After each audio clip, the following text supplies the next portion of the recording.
আসসালামু আলাইকুম। Manda agro farm YouTube channel ও ফেসবুক পেজে আপনাদের সকলকে স্বাগতম।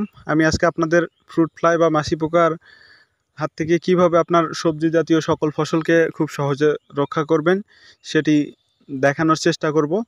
দেখুন, বর্তমান সময়ে আমাদের বাড়ির আশেপাশে যেগুলো সবজি চাষ করা হয় কুমড়া জাতীয়, এই সবজিগুলোতে বর্তমানে এই ফ্রুট ফ্লাই, মাছি পোকা, হেনা পোকা বা ভুমর পোকা যে যেটাই নামে চিনেন না কেন, এটির আক্রমণের কারণে এটির ওপিভিজেটর দিয়ে ডিম পাড়ে, ডিম থেকে কীড়া হয় এবং ভিতরের শ্বাসগুলো খেয়ে ফেলে, যার কারণে ফলগুলো নষ্ট হয় এবং এটি কচি অবস্থা থেকে শুরু করে একদম ফল বড় হওয়া পর্যন্ত এটির আক্রমণ থাকে, যার কারণে এই কুমড়া জাতীয় সবজি চাষ করা অনেকটা কষ্টসাধ্য হয়ে গেছে।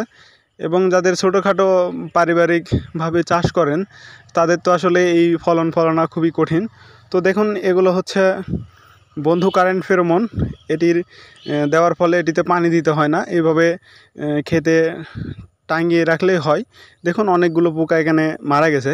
যদিও এগুলো সব পুরুষ পোকা, সাধারণত ফসলে আক্রমণ করে স্ত্রী পোকা, আর এখানে ফাঁদগুলো তো মারা পড়ে পুরুষ পোকা। সব সেক্স ফেরোমন ফাঁদেই এই পুরুষ পোকা মারা যায়।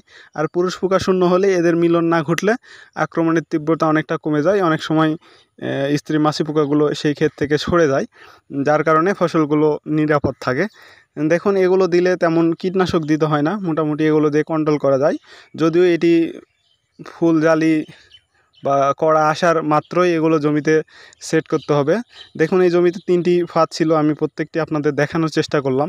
দেখুন কতগুলো মাছি মরছে। এই ছিল আজকের ভিডিওটি দেখার জন্য সকলকে ধন্যবাদ।